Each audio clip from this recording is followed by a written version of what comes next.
Today is the Writer's Workshop in which we have three presenters. Mr. Jeff Wheeler, author of Where is Adam? Understanding a Father's Role. Ms. Jessica Matthews, author of Simply, a collection of poetry, and the 2013 Manna Passion for Poetry Poet winner.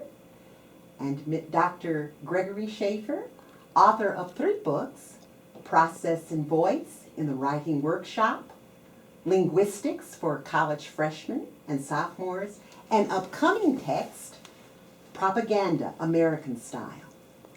Let us begin with Mr. Jeff Wheeler, who we're very happy to have here today, who is the author of Where is Adam? Understanding a Father's Role. Mr. Wheeler, can you share with us, how did you start this book? What got you into this topic? Well, I'm a retired police officer for the city of Flint. Worked for the department for 23 years before retiring. And in that 23 years, I spent about 18 of those years in the juvenile division, the youth division of the department, where I had the unique privilege of working in the school system, in the Flint Community Schools. And I had an opportunity to work at the elementary level, the middle school level, and the high school level. And one thing that I noticed that was a consistent issue through those years within those schools were I didn't see very many fathers responding or checking on their children. Administrators would constantly complain that there are not enough men to help support and mentor the children in the building. And I noticed that, and that problem seemed to get worse as the years went by. So I thought about writing a book, sharing my experience with these young people, and the title that I came up with was Where is Adam? Adam representing the man or the male in these young people's lives. The understanding of father's role was also a key component of that title, because I don't think fathers really understand the importance of their role in the family. From there, I began writing.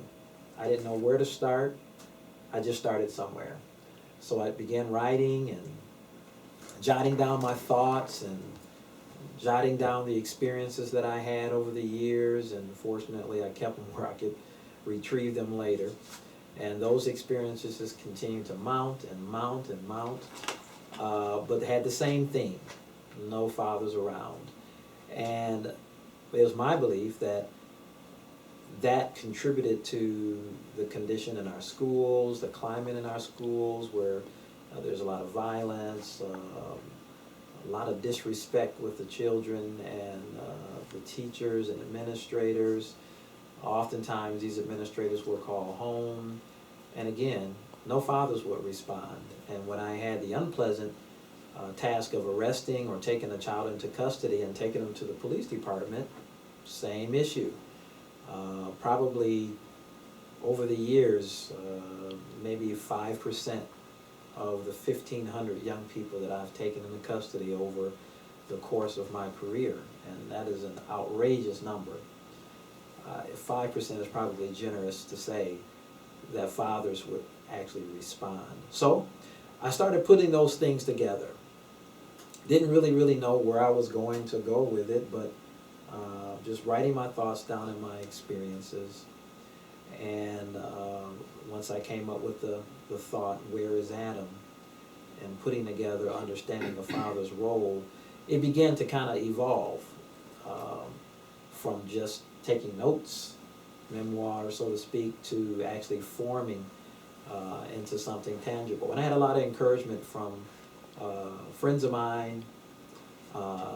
Jeff, you need to write a book, you need to write a book, you need to write a book. Well, I'd never written a book before. I mean, But I did have a story to tell, like most people have a story to tell, and that story can be very valuable.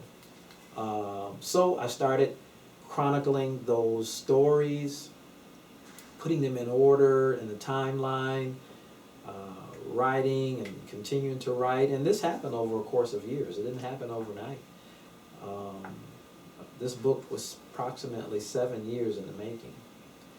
From the time I began to collect those writings to the time the title came to me, which was several years before the book was ever even written, to the time I made the phone call to Manna and Dr. Scott. But at any rate, that's how it began. It took a lot of effort, making sure that I kept my thoughts in order. But once I made the decision that these notes were going to turn into something tangible, it kind of lit a fire underneath me. And I thought, maybe these people who are encouraging me are right. Maybe I should write a book. Jeff Wheeler, author. It has a really strange ring to it. I'm kind of used to it now. But it was a very exciting process. And I would encourage anyone who has experiences, your experiences may be similar to others, but there are some things that you have had occurred in your life, such as myself, that will be food for someone else, help for someone else, life for someone else. Things just seemed to work out. And I began to get these really strange titles in my head. And these titles turned out to be chapters. And I just wrote them down. Some I used in the book, some I didn't use, some the publisher, Dr. Ferry Hayes Scott, and I went to battle over, and we came to an agreed decision that some titles should be used, and who's to say that those titles won't be used in my next book? I came up with titles like Pull Your Pants Up, I Want My Mama, Follow the Yellow Brick Road, What About Our Children, Man Up, You Ain't My Daddy, They Should Know Better, How Things Have Changed, Here We Go Again. And these were just a few of the chapters that I've written. And I didn't want to write a book that had too many pages, so I selected a number in my mind, something that was an easy read. And my book is about 155 pages. And it's one, you can't put it down. It grips you. And it really gets to the heart, I believe, to the heart of what's going on in our community.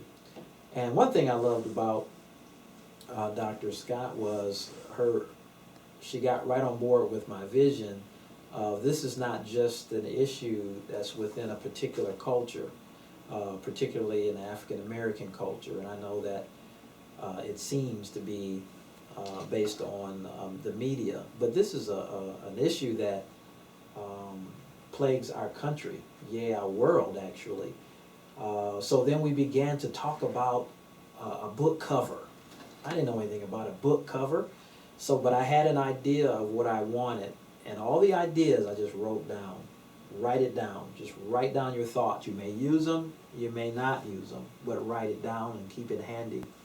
So then we began to go to battle over this book cover, and it came to fruition. We have the United States in a silhouette, so to speak, with different parts of the country, with footsteps walking away from different homes in these different areas geographically within the country. And those footsteps represent fathers who have left, but I didn't want to leave the book there. I wanted to show where fathers had returned. So we went to battle again over how to bring this thing all together. So on the back page, we find children standing in a circle, and we see the fathers coming back to their children, and those footsteps that were once walking away from families are now returning to families. So that is how this happened. it just started as experiences. I wrote those experiences down, and I kept writing and kept writing, and as time went on, life brought me new experiences, and I just continued to write. And then I had the pleasure of having to check my email one day, and lo and behold, here is a